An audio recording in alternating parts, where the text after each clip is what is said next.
जिनके लोग लापता हैं वो उस पर रिपोर्ट करें और एक सीमित समय के अंदर जिनका पता न चल पाए, जो लापता रहें, उन्हें मृत घोषित करके उनके परिवारों की आर्थिक मदद सरकार को करनी चाहिए। और मैं ये चाहता हूं कि ये काम उत्तर प्रदेश की सरकार के भरोसे नहीं छोड़ना चाहिए, केंद्र सरकार के भरोसे भी नहीं छोड़ना चाहिए, क्योंकि ये दोनों सरकारें उस स्थिति को बयान करने की स्थिति में नहीं है, बल्कि इनकी मंशा भी खराब है, ये छुपाना चाहते हैं। इसलिए ये काम भारत की सेना को देना चाहिए, जिस पर कोई उंगली नहीं उठा सकता है। सेना के हवाले इस काम को करना चाहिए।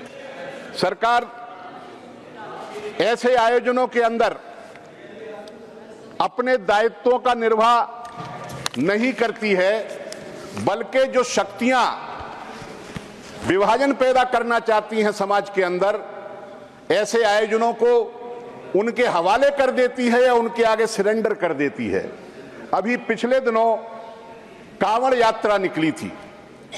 कांवड़ यात्रा कोई आज से नहीं निकल रही, कोई साल दो साल से नहीं निकल रही, सैकड़ों साल से, हजारों साल से, न जाने कब से कांवड़ यात्रा निकलती है। कांवड़ यात्रा के रास्ते पर जो ठेले लगाते थे, जो ढाबे चलाते थे, एक माहौल बनाया गया कि मुसलमानों से कोई सामान नहीं खरीदा जाएगा और मुसलमानों के ढाबे और ठेले रास्तों पर नहीं लगने देंगे। फलों की दुकानों पर, होटलों पर अपनी पहचान बताओ, आप कौन हो। अगर आप एक धर्म के हो तो हम आपसे खरीदेंगे, अगर आप हिंदू हो तो हम आपसे नहीं खरीदेंगे। फल वालों के ऊपर भी उनके नाम लिखवा करके उनकी धार्मिक पहचान उजागर की गई। सर, कुंभ के अंदर क्या माहौल बनाया गया? कुंभ के अंदर माहौल बनाया गया कि हम मुसलमानों को नहीं घुसने देंगे, इसके अंदर नहीं आने देंगे, नई दुकानें लगने देंगे। कौन थी ये ताकतें? सरकार उन्हें रोकने के लिए क्या कर रही थी? कौन से मुसलमान डिमांड चार्टर लिए फिर रहे थे कि हम जरूर कुंभ के अंदर जाएंगे? किसको रोकने की बात कर रहे थे?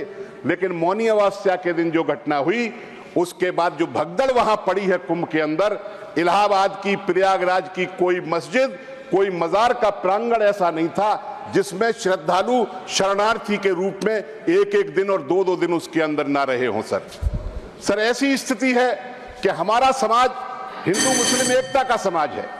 इस समाज के अंदर अगर हिंदू मुस्लिम के नाम पर भेद किया जाएगा तो वो स्थिति अच्छी नहीं होगी।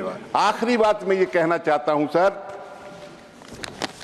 बड़ा जल्दी हमारा समय आपने कर दिया सर। मैंने नहीं किया, समय अपने आप पूरा हुआ सर। हमसे कम मेंबर्स की मैंने रोका नहीं। आप जानते हैं कि राज्यपाल का पद संवैधानिक पद है, उस पर टिप्पणी नहीं कर सकते आप। आपने किया, वो रिकॉर्ड में नहीं जाएगा। प्लीज आप बोले।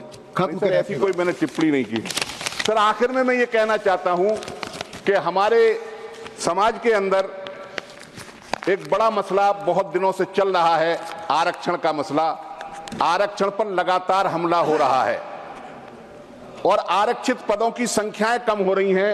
निजीकरण होने की वजह से जो नौकरियों की संख्या है वो भी कम हो रही है। हम ये चाहते हैं कि पिछड़े वर्गों की जो प्रतिनिधित्व है सरकारी नौकरियों में, वो आबादी के अनुपात में दिया जाए। इस संबंध में सर मैंने एक निजी विधेयक भी पेश किया था, लेकिन सरकार ने उस विधेयक को भी बुलडोज कर दिया और उसे कार्यसूची से हटा दिया। न्यूज नेशन अब व्हाट्सएप पर खबरों की ताजा अपडेट के लिए न्यूज नेशन के इस QR कोड को स्कैन करें।